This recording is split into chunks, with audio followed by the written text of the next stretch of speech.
Ngambil singkong guys, kita ngambil singkong di belakang rumah. Yuk ambil singkong. Bab 2021 sampai bab 2025. Jika mereka benar-benar ingin mencapai ini sesuai dengan ide Li Fugui, mereka tidak hanya akan menjadi musuh dari 6 sekte utama, tetapi mereka akan menjadi musuh seluruh dunia seni bela diri kuno, dan bahkan semua pejuang kuno. Mari kita mundur selangkah, meskipun dia bukan musuh prajurit kuno. Itu juga akan menyentuh kepentingan semua pejuang kuno. Pikirkan ini, Qian Qiong tidak bisa menahan keringat dingin. Tak terbayangkan, jika Li Fugui benar-benar melakukan ini, betapa besar malapetaka yang akan mereka hadapi. Sebagai orang biasa, Huang Bai tidak mengerti apa yang dibicarakan Li Fugui dan Chang Qiong. Namun melalui ekspresi wajah Li Fugui dan Chang Qiong, Huang Bai sudah menyadari ada sesuatu yang tidak berjalan baik. Terutama apa yang dikatakan Li Fugui barusan, biarlah mereka mengerti meski mereka mati. Hal itu membuat hati kecil Huang Bai tiba-tiba naik ke tenggorokannya. Pikirkan sejenak, Huang Bai tidak peduli dengan rasa sakit di lengannya. Dia menyeringai dan berkata kepada Li Fugui, "Tuan Li, saya mengenal Anda, dan paman saya telah menangani beberapa kasus di zona pengembangan sebelumnya, dan dia telah membantu Anda sebelumnya." Huang Bai, ada sedikit rasa jijik di matanya. Setelah melirik Huang Bai, dia berkata terus terang kepada beberapa pria berseragam yang hadir, "Jika orang seperti Anda dibiarkan terus hidup di dunia ini, pada akhirnya, lebih banyak orang akan menderita." Sekelompok orang ini mengambil tindakan terhadap Xiao Han dan Xiao Han Han. Dia sudah menjadi pembunuh, bukan karena dia mempunyai hati yang jahat. Orang-orang ini sudah bertindak terlalu jauh. Selain itu, Li Fugui sudah lama tinggal di pedesaan. Dia memiliki pemahaman yang sangat baik tentang psikologi kelompok orang ini. Jika kelompok orang ini bisa lolos dari kematian kali ini, di masa depan, ketika saya tidak berada di Kabupaten Qinglong, orang-orang ini pasti akan lebih sering menindas orang lain. Bahkan, mereka juga akan menindas orang-orang baik atas nama mereka sendiri. Chang Qiong berdiri di samping Li Fugui. Setelah perlahan-lahan memulihkan pikirannya, dia berbisik kepada Li Fugui, "Saudaraku, karena keadaan sudah menjadi seperti ini, coba saya lihat, sebaiknya kita bunuh mereka terlebih dahulu." "Terjadi, untuk mengganggu rencana hari ini, mengapa Anda tidak mengajak Xiyu dan yang lainnya untuk mencari orang-orang dari Sekte Sanxing terlebih dahulu? Saya akan mengawasi dan menangani masalah ini di sini." Li Fugui melambaikan tangannya dan berkata, "Tidak, karena aku bisa membiarkanmu mengurus ini, jadi aku akan mengurusnya di sini." Saat dia berkata, kedua ujung jalan, tiba-tiba muncul puluhan mobil polisi. Diiringi kemunculan puluhan polisi bersenjata, sekilas Huang Bai melihat pamannya bergegas ke depan. Memikirkan apa yang dikatakan Li Fugui dan lelaki tua di depanku tadi. Huang Bai berjuang untuk bertahan hidup. Tanpa berpikir panjang, dia buru-buru berteriak kepada pamannya Wu Qiansan, "Paman, aku di sini. Cepat selamatkan aku, Paman." Menurut pendapatnya, paman saya sekarang menjadi kepala kantor polisi Kabupaten Qinglong.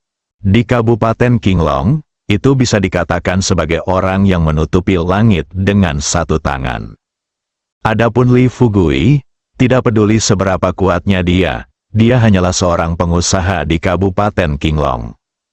Dalam kesannya, selama tidak ada yang berbisnis, tidak ada yang berani menyinggung staf yang bekerja di pemerintahan. Apalagi anggota staf seperti pamannya yang memegang kekuasaan nyata menjadi sasaran incaran setiap pengusaha. Saat ini, selama Anda menunggu beberapa saat, Anda bisa berbelok ke kanan dan ke salah. Memenangkan simpati pamannya. Mungkin pamannya akan meminta belas kasihan pada Li Fugui, dan Li Fugui pasti akan memberinya belas kasihan. Mari kita mundur selangkah. Bahkan jika Li Fugui tidak memberikan wajah pamannya, setidaknya dia tidak bisa membunuhnya di depan pamannya, bukan? Otak berpacu, pikirkan baik-baik hal ini. Ketika Wu Qiansan berdiri di depan Huang Bai tidak menunggu Li Fugui dan yang lainnya berbicara, dan buru-buru menyeka air matanya dan berkata, "Paman, tolong, Paman, saya bertemu mereka ketika saya membawa anggota tim saya keluar. Untuk menegakkan hukum, mereka menyerang kami tanpa ragu-ragu. Lihat, salah satu anggota tim saya telah dipukuli sampai mati oleh mereka. Dan lengan saya juga patah. Paman, Anda harus memberi kami keadilan hari ini." Huang Bai menceritakan kisahnya dengan air mata mengalir di wajahnya. Mari kita lihat Li Fugui, Chang Qiong dan lainnya. Mereka berdiri di sana tanpa mengubah ekspresi mereka, menunggu Wu Qiansan maju dan berbicara dengan mereka.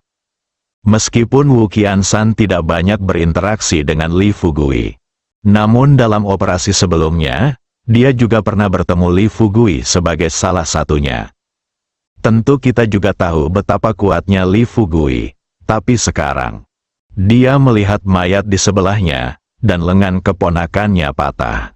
Wu Qiansan bertanya pada Li Fugui dengan sedikit ketidakpuasan, "Tuan Li, saya ingin tahu apakah Anda dapat memberitahu saya apa yang terjadi?"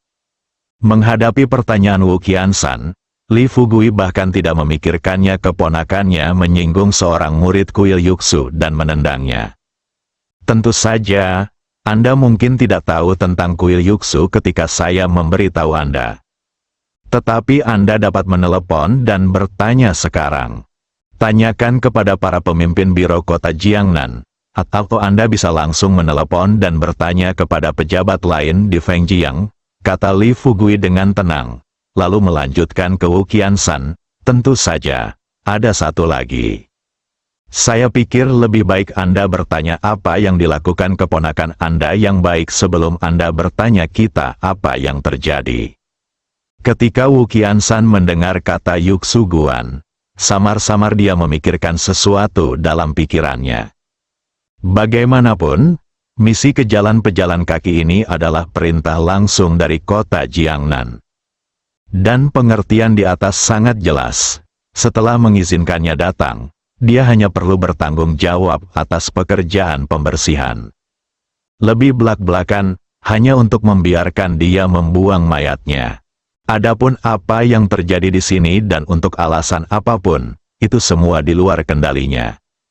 Alasan mengapa Wu Qiansan bertanya sekarang, alasan terbesarnya masih ada pada Huang Bai. "Adikku hanya mempunyai satu anak laki-laki, Huang Bai. Setelah dia menjadi kepala kantor polisi Kabupaten Qinglong, saudara perempuannya bersikeras memintanya untuk mengatur pekerjaan untuk keponakannya. Dia tidak punya pilihan selain mengaturnya menjadi kapten tim manajemen di jalan ini. Tapi saya tidak menyangka hari ini, pemuda bodoh ini akan benar-benar menendang pelat besi." Setelah tertegun beberapa detik, Wu Qiansan dengan cepat menarik kembali pikirannya. Kemudian dia berbalik, melihat ke arah Huang Bai yang terbaring di tanah dan tersedak, dan bertanya, "Katakan padaku, apa yang terjadi?" Huang Bai mencoba yang terbaik untuk menenangkan diri dan berkata dengan suara tercekat, "Paman, itu saja kesalahan bajingan ini. Dia memanfaatkannya. Setelah dibujuk, ketika saya datang untuk berdebat dengannya, dia malah menyuruh saya keluar. Yang paling penting adalah ketika kami hendak menyita barang-barangnya, kami tidak melakukannya.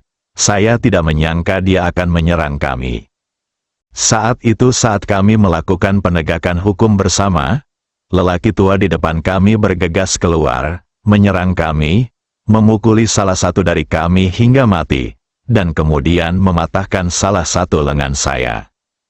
Paman, Anda adalah petugas orang tua di Kabupaten Qinglong kami, belum lagi saya keponakan Anda. Bahkan jika saya orang biasa, bisakah Anda mengabaikan saya diperlakukan begitu kasar?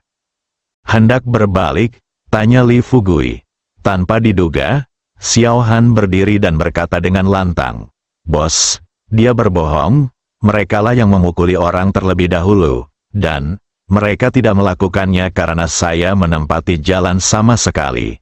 Anda dapat melihatnya, My kios tepat di depan. Ada ratusan orang seperti saya yang mendirikan kios di jalan ini. Dia menyusahkan saya hari ini hanya karena saya tidak membayar biaya sanitasi 800 yuan. Tapi bos, tahukah Anda sanitasi itu apakah ada masalah besar? Kami sudah membayar biayanya. Menurut peraturan jalanan, setiap orang membayar 300 yuan untuk biaya sanitasi. 800 yuan ini ditambahkan secara pribadi. Tidak. Jika Anda percaya, Anda dapat bertanya kepada pedagang lain di jalan. Jika seseorang tidak mau membayar, mereka akan terus menimbulkan masalah. Wu Qiansan mengetahui kebajikan Huang Bai, tapi untuk saat ini, karena jika dia harus menyaksikan Huang Bai dibunuh oleh Li Fugui dan yang lainnya, dia tidak akan bisa menghadapi adiknya setelah dia kembali. Lebih-lebih lagi, menurut pendapatnya, awalnya ini hanya masalah sepele. Jika Anda melakukan kesalahan, tidak bisakah Anda mengubahnya saja? Kalau untuk mengumpulkan uang, haha, siapa yang tidak melakukannya sekarang? Jika Anda memang tidak diperbolehkan melakukan hal semacam ini, mengapa Anda tidak melakukannya di kemudian hari? Terus terang, jika ini masih belum memuaskan Li Fugui dan yang lainnya, yang terburuk adalah, bukankah cukup mengembalikan uang yang dikumpulkan sebelumnya kepada pedagang di jalan ini? Berpikir seperti ini, Wu Qiansan melangkah maju dan mengeluarkan rokok dari tubuhnya. Sambil menyerahkannya kepada Li Fugui, dia berkata sambil tersenyum, "Tuan Li, Anda tahu, saya juga anggota Kabupaten Qinglong kami. Ini bagus. Saya ingin untuk melihat apa yang terjadi. Itu bukan masalah besar. Lagi pula, kamu sudah membunuh satu orang, jadi kamu memberi mereka pelajaran. Bos memintaku untuk datang dan membereskan masalah ini. Berikan saja padaku beberapa wajah. Haha, ini masalah besar, ini kecil. Anggap saja masalah sepele." Li Fugui tercengang. Dia memandang Wu Qiansan dengan tidak percaya. Setelah tertegun beberapa detik, dia bertanya dengan tidak percaya. "Apa katamu, memberimu wajah, membuat masalah besar menjadi masalah sepele? Masalah sepele? Aku benar-benar ingin tahu, bagaimana rencanamu menjadikan masalah besarku menjadi masalah sepele?" Wu Qiansan dia berkata terus terang. "Lihat, kamu membunuh satu orang dan melukai yang lain. Hanya karena masalah sepele seperti itu, tidak perlu membuat keributan besar, kan?" Li Fugui tersenyum. Awalnya, dia berpikir bahwa jika orang tersebut datang untuk menegakkan hukum dengan tegas, dia akan dengan senang hati menyerahkan masalah tersebut kepada pihak lain. Tapi sekarang tampaknya, pencuri Wu Qiansan juga bukan burung yang baik. Pikirkan ini. Li Fugui memandangi bunga yang datang ke arahnya. Hua Duo tentu saja mendengar apa yang baru saja dikatakan Wu Qiansan. Begitu dia tiba di depan Wu Qiansan, Hua Duo bertanya dengan dingin, "Katakan padaku, apakah kamu pernah melakukan hal seperti ini sebelumnya?" Ketika Wu Qiansan melihat Hua Duo, dia merasa gugup. Setengah tersenyum tetapi tidak tersenyum dia berkata, "Cantik, tolong jangan memfitnah saya. Apa yang telah saya lakukan? Haha, saya belum melakukan apapun."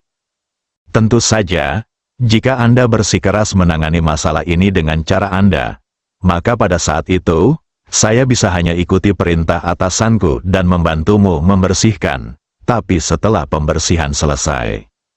Wu Qiansan belum selesai berbicara. Hua Duo telah mendengar ancaman pihak lain terhadap mereka. Mengingat kembali saat dia menjadi kapten tim kedua. Tidak ada kepala daerah kecil yang berani berbicara dengannya seperti ini. Dewasa ini, dia telah menjadi wakil direktur termuda dari Biro ke-6. Orang ini sebenarnya mengira dialah pemimpinnya. Tidak perlu, Saya akan mengatur agar orang lain melakukan pekerjaan finishing hari ini. Anda, ikuti saja Huang Bai dan yang lainnya dan ikut dengan kami. Setelah panggilan telepon, Hua Duo berkata dengan rapi, Gubernur Liu, saya Hua Duo, Wakil Direktur Biro ke-6. Saya menghadapi situasi di Kabupaten Qinglong, Kota Jiangnan, tolong kirimkan 200 orang segera untuk membereskan situasi. Setelah selesai berbicara, Wu Qiansan benar-benar tercengang. Reaksi pertamanya adalah gadis di depannya berbohong. Namun ketika dia mendengar jawaban ketakutan Gubernur Liu di ujung telepon. Saat ini, Wu Qiansan berharap dia bisa membunuh Huang Bai sendiri. Kakinya menjadi lemah, merosot di tanah. Hua Duo meletakkan ponselnya. Dia berkata terus terang kepada Li Fugui, Fugui, pergilah dan selesaikan masalah San Xingmen dulu. Saya akan melihat sampai akhir dari sini. Li Fugui tersenyum dan berkata, saya khawatir kamu. Penuh belas kasihan. Emosi. Setelah sekian lama mengikuti Li Fugui, dia bukan lagi gadis kecil yang hanya tahu cara memasukkan lollipop ke dalam mulutnya. Belum lagi di Kabupaten Qinglong, bahkan di daerah lain. Ketika hal seperti ini terjadi padanya, dia tidak akan menunjukkan belas kasihan kepada mereka yang memanfaatkan kekuatan orang lain. Sebelum ini, ketika dia menghadapi situasi ini, dia mungkin juga menganggap bahwa orang-orang ini layak mati. Tapi sekarang, semakin saya mengalaminya, Hua Duo menjadi semakin sadar bahwa orang jahat seringkali penuh dengan kebencian di tulangnya. Terutama hewan seperti Huang Bai, jika mereka cukup beruntung untuk bertahan hidup hari ini. Di masa depan, saya tidak tahu berapa banyak orang di Kabupaten Qinglong yang akan menderita. Akan lebih baik jika tidak melakukan apapun dan menyingkirkan penggerek ini sepenuhnya dari Kabupaten Qinglong dan memberikan hari yang cerah dan cerah bagi penduduk Kabupaten Qinglong. Karena itu, ketika ditanya oleh Li Fugui, Hua Duo tersenyum dan berkata, jangan khawatir, apakah menurutmu saya masih sama seperti dulu dan akan berbelas kasihan ketika menghadapi hal semacam ini? Li Fugui kemudian tersenyum pada Chang Qiong, Ibu Pertiwi, dan Siyu. Oke, kalau begitu, serahkan urusan ini pada Duo untuk saat ini. Ayo kita cari Yuzhen dulu dan bawa dia bersama kita. Cari Huo Qing, seperti itu masalah sepele. Li Fugui tahu bahwa Hua Duo dapat menanganinya sendiri dengan baik. Chang Qiong dan Ibu Pertiwi juga mengetahui identitas Hua Duo. Keduanya mengangguk. Hanya langit berbalik. Matanya tertuju pada Xiao Han. Berhenti sejenak. Chang Qiong melangkah maju, mendatangi Xiao Han, mengeluarkan Liontin Giok dari tubuhnya, menyerahkannya kepada Xiao Han, dan berkata terus terang, sudah takdir bertemu denganmu. Liontin Giok ini adalah hadiah pertemuanku untuk putrimu. Kedepannya, jika masih ada takdir, setelah kita bertemu lagi, kamu bisa meminta putrimu menjadi guruku dan bergabung dengan sekte Tiangang kita. Kata Chang Qiong, jika seorang prajurit kuno mendengarnya, dia pasti akan menjadi gila karena gembira. Tapi Xiao Han adalah pemuda yang bodoh, bagaimana Anda tahu apa yang dilakukan sekte Tiangang? Meski begitu, Xiao Han masih berkata kepada Chang Qiong dengan wajah bersyukur, terima kasih telah membantu kami hari ini. Chang Qiong menghela napas dan tidak berkata apa-apa lagi. Li Fugui melirik ke langit, melambaikan tangannya dan berkata sambil tersenyum, oke, ayo pergi dulu. Duo, bawa Xiao Han ke depan dulu dan biarkan Xiao Han menjaga gadis kecil itu. Sudah beres, hubungi saya. Hua Duo setuju. Sesaat, Li Fugui meninggalkan tempat kejadian bersama Chang Qiong dan yang lainnya. Pergi tidak jauh, Chang Qiong tampak sedikit marah, dan merendahkan suaranya, dan berkata, pencuri-pencuri ini, saya benar-benar harus membunuh mereka hari ini. Li Fugui berkata sambil tersenyum, jangan khawatir, mereka tidak akan selamat besok. Kita ayo pergi ke Hotel Phoenix dulu. Pada saat ini, Ibu Pertiwi bertanya dengan cemas. Apakah menurut Anda apa yang kita lakukan di jalan ini hari ini akan mengingatkan orang lain? Li Fugui berkata dengan senyum tidak setuju. Tidak masalah. Mari kita lupakan sekarang. Beritahu orang-orang ini bahwa kita berada di Kabupaten Qinglong. Saya tidak berpikir mereka akan berpikir bahwa kita akan datang ke rumah kita begitu cepat. Sebaliknya, Yu Zhen berkata dengan suara yang dalam, itulah yang terjadi, bukan apa yang aku khawatirkan sekarang. Aku sedang berpikir, jika kita menemukan Huo Qing dan yang lainnya dan bersiap menghadapi mereka, apa yang akan kita lakukan jika mereka mengancam kita dengan nyawa puluhan ribu orang di Xiaoxi desa?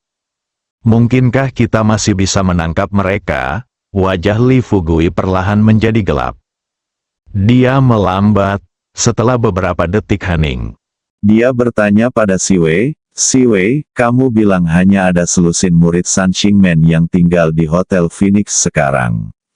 Si Wei mengangguk dan berkata, ya, aku melihat lebih dari selusin saat itu. Oke, saya mengerti. Jangan khawatir tentang hal lain, ikutlah dengan saya. Setelah kita sampai di sana, jika tidak berhasil, pertama-tama kita akan membunuh Huo Qing dan selusin murid Sekte Sanxing.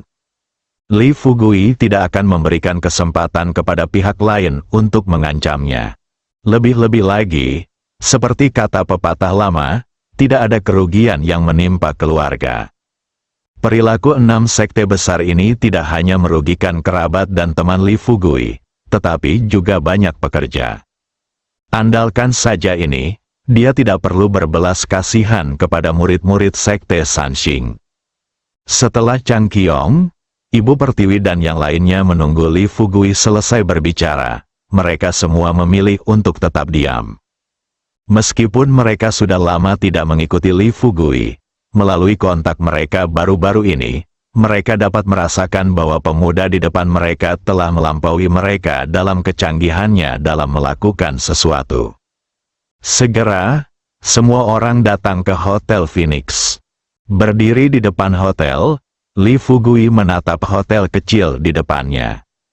Setelah beberapa detik, dia berkata terus terang kepada Chang Qiong, Ibu Pertiwi, dan Yu Zhen, ayo bertindak sendiri-sendiri.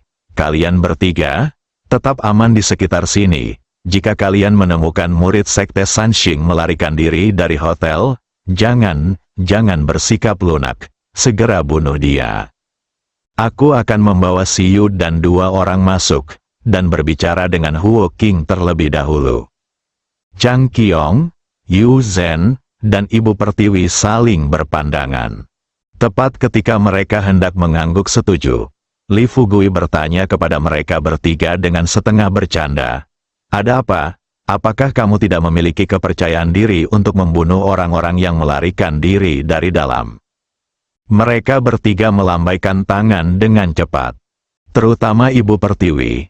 Dia tidak bisa menahan tawa dan berkata, Fugui, bagaimanapun juga, kami juga adalah master sekte. Bahkan jika itu adalah sekte kecil, dengan kekuatan kami, itu lebih dari cukup untuk menangani beberapa murid biasa dari sekte Sanxing. Yu Zhen juga mengangguk, berkata, ya, kami hanya khawatir jika kamu membawa Si Yu masuk, jika ada bahaya, tidak ada yang bisa membantumu. Chang Qiong juga berdiri saat ini dan berkata, saudaraku, di rumahku pendapat, lebih baik aku menemanimu.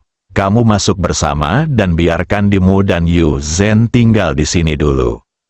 Li Fugui melambaikan tangannya dan berkata sambil tersenyum, tidak, aku akan membawa Si Yue masuk saja. Saya telah bertarung melawan Huo Qing sebelumnya dan saya tahu betapa kuatnya dia. Jangan khawatir. Lagi pula, apa yang saya katakan kepada Anda sangat penting. Saya hanya takut jika seseorang melarikan diri dari sini. Kami menang tidak akan ada masalah jika kami memberitahu San Xingmen. Penduduk desa yang disegel di desa Xiaoxi kemungkinan besar akan menderita. Chang Qiong, Ibu Pertiwi, dan Yu Zhen tentu saja juga mengetahui pentingnya masalah ini. Melihat ekspresi percaya diri di wajah Li Fugui, mereka bertiga berhenti membujuk, melihat Li Fugui dan Siyu masuk dari hotel. Sebagai salah satu tokoh terkemuka di Kabupaten Qinglong, Li Fugui telah lama dikenal semua orang di Kabupaten Qinglong. Meskipun dia rendah hati, tapi dia tidak tahan dengan pertanyaan dari para pengusaha di Kabupaten Qinglong. Karena itu, saat Li Fugui dan Si Yue baru saja muncul di lobi hotel, sekilas manajer hotel mengenali Li Fugui. Gadis kecil itu terkejut pada awalnya. Setelah berusaha sekuat tenaga untuk menenangkan diri, dia segera melangkah maju dan berkata, "Tuan Li, saya tidak menyangka Anda akan datang ke tempat kami. Kebetulan Tuan Ma kami ada di sana, juga di hotel. Saya akan menelepon Tuan Ma sekarang dan memberitahu dia. Dia turun untuk menyambut Anda secara pribadi," kata manajer hotel sambil mengeluarkan ponselnya. Melihat ini, Li Fugui langsung melambai padanya. "Jangan membuat masalah seperti itu. Anda bisa memberitahu Tuan Ma nanti dan memintanya untuk menunggu saya di kantor. Saya harus menangani sesuatu terlebih dahulu. Setelah saya menyelesaikannya, saya akan pergi mencarinya. Dia juga, jangan mempublikasikan apapun tentang kedatanganku ke sini untuk saat ini." Li Fugui mendatangi kasir sambil berbicara. Baru saja mendapatkan pijakan, dia bertanya kepada manajer dengan serius, "Periksa saya, di kamar mana orang-orang dalam daftar ini tinggal?" Manajer itu langsung bertindak, dalam waktu kurang dari 1 menit. Manajer menyerahkan catatan check-in kepada Li Fugui, menunjuk ke orang-orang yang ditandai dengan garis merah di atasnya dan berkata, "Tuan Li, orang-orang yang Anda cari semuanya tinggal di lantai 8. Temanmu?" Li Fugui tersenyum dan tidak menjawab pertanyaan manajer. Sebaliknya, dia mengatakan kepadanya, "Jangan beritahu mereka dulu." Dia membuang kata-katanya. Li Fugui membawa Siyu dan berjalan langsung menuju lift. Manajer merasa sedikit tidak nyaman saat melihat pemandangan ini. Saat Li Fugui dan Siyu melangkah ke dalam lift, dia segera menelepon pemilik hotel. Tuan Ma menerima telepon dan mendengarkan apa yang terjadi setelah Li Fugui tiba. Tuan Ma menarik napas dalam-dalam. Saat dia memikirkannya, manajer dengan cepat bertanya, "Tuan Ma, menurut Anda apa yang harus kita lakukan sekarang? Kita perlu jangan menelepon polisi." Tuan Ma tiba-tiba berteriak keras, "Apakah Anda sakit jiwa? Hubungi polisi sekarang. Tahukah Anda apa yang harus dilakukan Tuan Li ke atas? Anda memanggil polisi. Lagi pula, di Kabupaten Qinglong, apakah Anda tidak tahu apa yang Tuan Li seperti itu? Sudah kubilang, merupakan suatu kehormatan bagi kami memiliki Tuan Li datang ke sini untuk menangani masalah ini. Ingat, kami akan melakukan apapun yang diminta Tuan Li untuk kami lakukan selanjutnya. Itu dekret kekaisaran. Apakah kamu mendengarnya dengan jelas?" Setelah manajer tertegun selama beberapa detik, dia mengangguk cepat dan berkata, "Baiklah, Tuan Ma, kalau begitu saya." Tuan Ma berkata terus terang, "Tunggu saja di bawah, dan jangan naik untuk mengganggu orang lain." Pada saat yang sama, Li Fugui telah tiba di lantai 8. Siyu mengikuti di belakang Li Fugui. Sambil berjalan ke depan, Siyu bertanya kepada Li Fugui dengan suara rendah, "Tuan Li, Huo Qing tinggal di kamar 3/8 di depan. Yang lainnya, sepertinya 2 orang berbagi kamar." Lalu dia berkata terus terang kepada Siyu, "Ayo pergi ke kamar Huo Qing sekarang. Setelah melihat Huo Qing, kamu memintanya untuk memberi perintah kepada anak buahnya dan mengumpulkan semua anak buahnya di kamarnya." Siyu mendengar ini, seketika, wajahnya menjadi pucat dan dia menatap Li Fugui. Setelah beberapa detik hening, Siyu berkata dengan ketakutan, "Tuan Li, saya tidak berani. Jika saya pergi mencarinya sekarang, dia pasti akan membunuh saya. Ketika kami datang ke sini, bukankah Anda memberitahu saya bahwa Anda berencana membawaku bersamamu, datang ke sini dan membalas dendam sendiri? Mengapa kamu ingin aku mati sekarang? Li Fugui berkata sambil tersenyum, kamu gadis bodoh.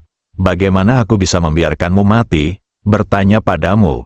Huo Qing memintamu untuk mati. Siyu menjawab dengan jujur. Dia memintaku untuk memantau setiap gerakanmu. Li Fugui mengangguk dan berkata, kalau begitu, apa lagi yang harus kamu lakukan? Khawatir? Katakan saja kamu mengetahuinya. Aku berperilaku aneh dan membuat keributan besar di jalanan hari ini, dan juga menarik banyak orang dari pemerintah. Mungkin kamu memberitahu Huo Qing bahwa aku tiba-tiba sakit kritis. Pokoknya, Huo Qing ingin mendengar beberapa informasi. Berikan saja dia informasi apapun. Siyu perlahan-lahan memahami pikiran Li Fugui. Dia menjilat bibirnya yang kering dan bertanya ragu-ragu, apakah ini baik-baik saja? Li Fugui tersenyum dan berkata, jangan khawatir, ini akan baik-baik saja. Lagi pula, aku tidak jauh darimu. Jika dia benar-benar memperlakukanmu di sana seharusnya menjadi kesempatan bagimu untuk berteriak, kan? Jika waktunya tiba, telepon aku dan aku akan muncul di sisimu. Siyu telah melihat kekuatan Li Fugui dengan matanya sendiri. Tunggu sampai Li Fugui selesai berbicara. Dia menghirup napas dalam-dalam. Setelah berusaha menenangkan diri sebanyak mungkin, dia memegang tangan kecilnya yang berwarna merah muda dan berkata, oke, aku akan masuk sekarang. Li Fugui menunjukkan senyum bahagia di bibirnya dan melambai ke Siyu. Setelah Siyu memasuki kamar Huo Qing, Li Fugui segera menemukan tempat untuk bersembunyi. Segalanya seperti yang diharapkan Li Fugui. Kurang dari 3 menit setelah Siyu masuk ke kamar Huo Qing, pintu ke kamar lain di lantai 8 terbuka pada waktu yang hampir bersamaan. Segera setelah itu, 16 pria dengan cepat bergegas dari 8 kamar menuju ruangan tempat Huo Qing berada. Setelah semua orang ini memasuki kamar Huo Qing, Li Fugui keluar dari kegelapan dan berjalan dengan tenang menyusuri pintu kamar Huo Qing. Tunggu sampai Li Fugui berdiri di depan pintu kamar. Saat melihat ke sepanjang ruangan, kemudian dia melihat 16 murid sekte Sanxing berlutut di depan Huo Qing. Siyu berdiri di belakang Huo Qing dengan wajah pucat. Tetapi, setelah melihat Li Fugui berdiri di depan pintu kamar, Siyu sepertinya melihat harapan hidup, matanya menjadi lebih jelas seketika. Huo Qing, yang sedang duduk di sofa, melihat Li Fugui muncul, dan ekspresi bangga di wajahnya menghilang tanpa jejak dalam sekejap. Ketika dia sadar dan menoleh untuk melihat Siyu, Li Fugui telah memasuki ruangan, dan sambil menutup pintu, dia tersenyum pada Huo Qing dan yang lainnya. Saya tidak menyangka ada begitu banyak orang dari sekte Sanxing Anda yang tinggal di Kabupaten Qinglong. Pagi-pagi sekali saya telah melihat kekuatan Li Fugui sejak itu. Dia tahu bahwa dia bukan tandingan Li Fugui. Dengan cepat memulihkan pikirannya, Huo Qing berdiri dan berkata sambil tersenyum, sungguh mengejutkan bahwa guru lembah Li kembali begitu cepat. Li Fugui tersenyum dan berkata, haha, apa yang mengejutkan tentang ini? Siyu, kamu datang ke sini dulu. Siyu hendak melangkah maju dan bersembunyi di belakang Li Fugui. Tanpa diduga, Huo Qing tiba-tiba mengedarkan vitalitas di tubuhnya dan bersiap untuk menghajar Siyu sampai mati dengan satu telapak tangan. Li Fugui memahami pikiran Huo Qing dalam sekejap mata. Tanpa menunggu Huo Qing mengambil tindakan, Li Fugui melangkah maju, mengedarkan energi di tubuhnya, dan meraih pergelangan tangan Huo Qing.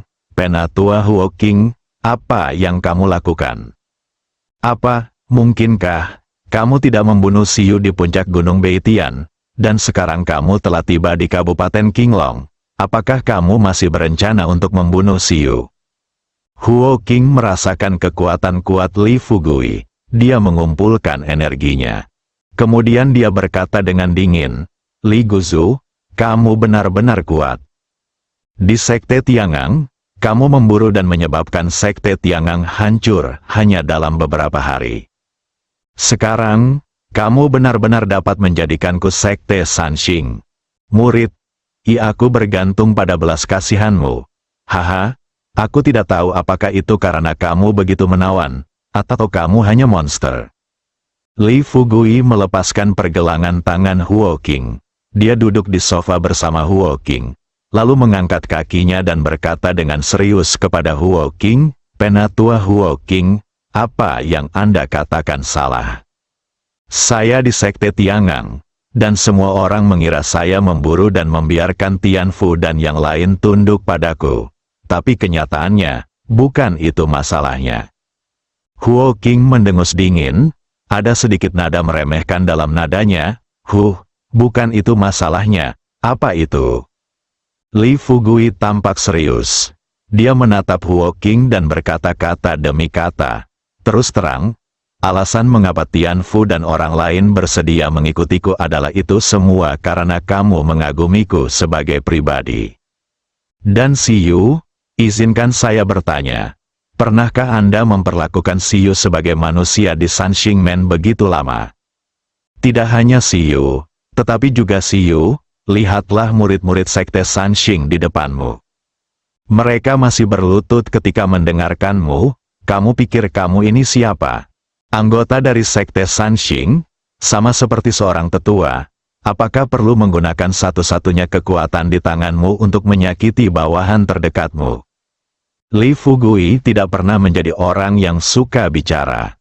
Dengan berkah kekuatan nyanyian, selama mulut ini berbicara, seringkali bisa langsung menyentuh hati orang. Murid Sekte Sanxing yang berlutut di depan Huo Qing sangat tersentuh setelah mendengar kata-kata Li Fugui. Huo Qing tidak menyadari betapa berbahayanya situasinya. Menurut pendapatnya, sekarang, puluhan ribu orang di desa Xiaoxi telah disegel oleh mereka. Di antaranya adalah beberapa kerabat dan teman Li Fugui. Bahkan jika Li Fugui menemukannya saat ini, apakah dia masih bisa memukulinya sampai mati? Selama dia mati, jika ada anak buahnya yang melarikan diri dan memberitahu guru Sekte Sanxing Men tentang hal ini, desa Xiaoxi pasti akan mengalami pembantaian. Jadi, ketika dia menghadapi pertanyaan Li Fugui, Huo Qing mencibir, melihat sekeliling ke semua orang di depannya, dan kemudian berkata terus terang kepada Li Fugui, "Tuan Li, jangan membuat orang tertawa, oke? Benar-benar tidak tahu banyak tentang sekte ini. Tahukah Anda berapa banyak orang di seluruh dunia seni bela diri kuno yang bersedia bergabung dengan Sekte Sanxing?" Li Fugui tidak terburu-buru berbicara dengan Huo Qing tentang situasi di desa Xiaoxi. Tidak mudah baginya untuk duduk bersama Huo Qing dan mengobrol panjang lebar. Tentu saja, dia harus mengamati seluruh dunia seni bela diri kuno melalui visi Huo Qing dan memahami 6 sekte utama. "Oh, aku benar-benar tidak mengetahui hal ini." Huo Qing melirik Li Fugui dan berkata sambil tersenyum, "Karena kamu tidak tahu, aku memberitahumu sekarang, kamu harus mendengarkan dengan cermat. Seni bela diri di dunia, tidak hanya ada 100.000 tetapi juga 80.000 orang yang ingin bergabung dengan Sekte Sanxing kami. Apakah mereka prajurit kuno yang merupakan kultivator biasa, atau prajurit kuno yang didirikan di keluarga tersembunyi, atau bahkan prajurit kuno dari sekte kecil tertentu? Impian mereka adalah bergabung dengan 6 sekte besar. Anda mungkin juga mengetahui alasannya. Hanya 6 sekte besar kami di dunia yang dapat memberikan sumber daya vitalitas yang cukup kepada murid-murid mereka. Budidaya mereka akan meningkat dari hari ke hari. Jika mereka benar-benar memisahkan diri dari Sekte Sanxing kita, menurut Anda berapa lama mereka dapat bertahan di dunia seni bela diri kuno? Oleh Sanxing Men kami, selama anjing-anjing ini dapat memperlakukan pemiliknya dengan setia, kami, sebagai pemiliknya, akan memberi mereka daging untuk dimakan. Inilah yang diinginkan Li Fugui. Dia melihat ekspresi arogan di wajah Huo Qing. Dia tidak bisa menahan senyum pada sekelompok orang di depannya dan berkata, "Apakah Anda mendengar itu? Saya benar-benar tidak menyangka. Saya pikir Anda dan Penatua Huo Qing bisa menjadi saudara. Tetapi saya tidak menyangka bahwa kamu hanyalah seekor anjing di bawah bimbingan Penatua Huo Qing. Itu saja." Li Fugui tersenyum pada Siyu dan berkata, "Saudari Siyu, bisakah kamu membuatkanku secangkir teh?" Siyu mengangguk dan bertanya dengan cepat, "Tuan Li, teh jenis apa yang ingin kamu minum?" Wajah Li Fugui penuh dengan senyum ramah, tersenyum santai dan berkata, "Terserah." Para murid yang berlutut di depan Huo Qing tercengang. Mereka tidak pernah menduganya. Li Fugui sebenarnya menyebut Siyu seorang gadis. Hal yang paling penting adalah, Siyu sepertinya menerima gelar ini dengan tenang. Setelah perlahan-lahan menjadi tenang, orang-orang ini secara alami mengingat adegan antara Li Fugui dan murid-murid dari Lembah Baihua di Sekte Tiangang. Orang-orang ini benar-benar seperti saudara, tanpa hambatan apapun. Kedua, saat dalam bahaya, pada dasarnya Li Fugui berada di garis depan, melindungi saudara-saudaranya dari angin dan hujan. Situasi ini hampir tidak mungkin terjadi di Sekte Sanxing atau bahkan 6 sekte besar. Sanxingmen, murid biasa ini adalah tameng mereka. Seperti yang dikatakan Huo Qing tadi, mereka adalah sekelompok anjing yang dibesarkan oleh Sanxingmen. Para tetua dan pemimpin sekte adalah tuan mereka. Tidak peduli siapa pemiliknya yang menyuruh mereka menggigit, mereka hanya bisa menggigit orang lain dengan gigi terbuka. Kesenjangan yang sangat besar ini telah berubah menjadi benih kebencian jauh di dalam hati mereka. Li Fugui menggunakan kekuatan pikirannya untuk memahami pikiran semua orang dan terus tersenyum pada Huo Qing, Penatua Huo Qing. Anda harus tahu bahwa semua makhluk hidup adalah sama, apalagi antar manusia. Berpikir bahwa sekte Sanxing Anda kuat karena 5 tetua dan master sekte Anda. Saya pikir siapapun yang berotak tahu bahwa kekuatan sekte Sanxing sepenuhnya disebabkan oleh banyaknya jumlah murid, dan penentangan para murid terhadap ketiganya. Sekte Qing sangat setia. Jika tidak ada ribuan murid yang mengikutimu, Sekte San Qing mungkin akan kalah dengan Lembah Baihua jika sendirian. Li Fugui memandangi sekelompok murid Sekte Sanxing yang berlutut di depannya. Dia tersenyum pada semua orang dan berkata, "Haha, kenapa kamu masih berlutut? Apakah kamu benar-benar bersedia menjadi anjing dari Sekte Sanxing? Kita semua adalah pejuang kuno, bisakah kita memiliki tulang punggung? Selama kamu mau, kamu bisa mengabdikan dirimu kepadaku seperti Siyu. Tentu saja, jika kamu meremehkanku, atau berpikir bahwa Huo Qing memperlakukanmu lebih baik daripada aku, maka teruslah berlutut di sini." Sampai sekarang, Huo Qing baru menyadari sesuatu. Dia berdiri tiba-tiba. Dengan sedikit niat membunuh di matanya, dia menatap Li Fugui dan bertanya, "Li Fugui, apa yang ingin kamu lakukan? Katakan, jika kamu berani menerimanya hari ini, aku akan membiarkanmu." Sebelumnya dia bisa menyelesaikan kata-katanya, Li Fugui langsung menyela Huo Qing. Dia mencibir dan berkata, "Apa yang kamu ingin aku lakukan? Biarkan aku mati." Sayang sekali, dengan kekuatanmu, mustahil membiarkanku mati. Lagi pula, apa yang terjadi dengan aku menerima mereka? Mereka meskipun mereka adalah murid dari Sekte Sanxing. Menurutku kamu tidak bisa mengendalikan hidup dan kebebasan mereka, kan? Dia mengetahuinya. Dengan kekuatannya, dia tidak bisa mengancam Li Fugui sama sekali. Bahkan jika dia benar-benar mengambil tindakan sekarang, kemungkinan besar Li Fugui akan membunuhnya seketika. Sadarilah ini, Huo Qing tiba-tiba berbalik, melihat sekelompok murid di depannya yang hendak bangun, dan berkata dengan keras, "Dengarkan baik-baik, Jika ada yang berani mengikuti Li Fugui hari ini, saya tidak akan membiarkanmu, dan seluruh Sanxing Sekte akan terpengaruh. Saya tidak bisa mengampuni Anda. Li Fugui tertawa terbahak-bahak. Kebetulan Siyu datang ke Li Fugui saat ini dengan membawa secangkir teh. Dia dengan lembut meletakkan cangkir teh di depan mata Li Fugui.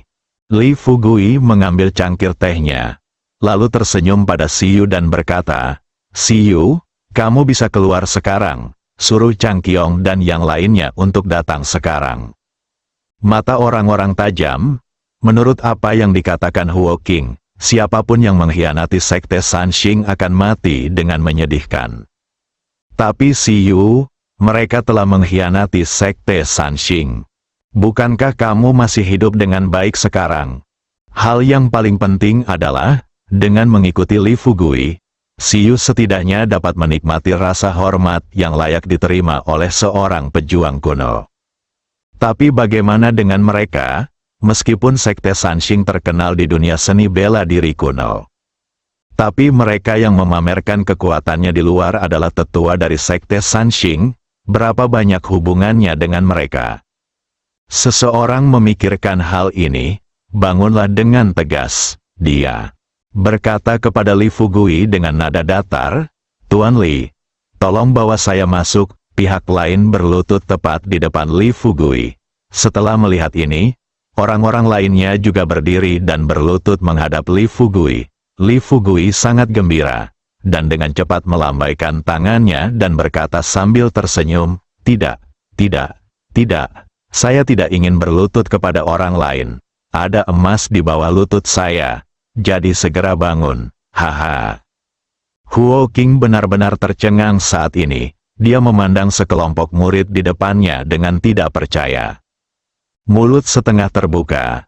Setelah sekian lama, dia tidak bisa menahan diri untuk tidak mengom. "Bangunlah, bajingan, bangunlah untukku." Sebelum dia selesai berbicara, Huo Qing mengerahkan energinya dan bergegas menuju sekelompok murid di depannya. Li Fugui mengambil tindakan cepat saat ini, melangkah maju dan meraih lengan Huo Qing, dan bertanya dengan wajah dingin, "Apa yang ingin kamu lakukan?" Bersambung.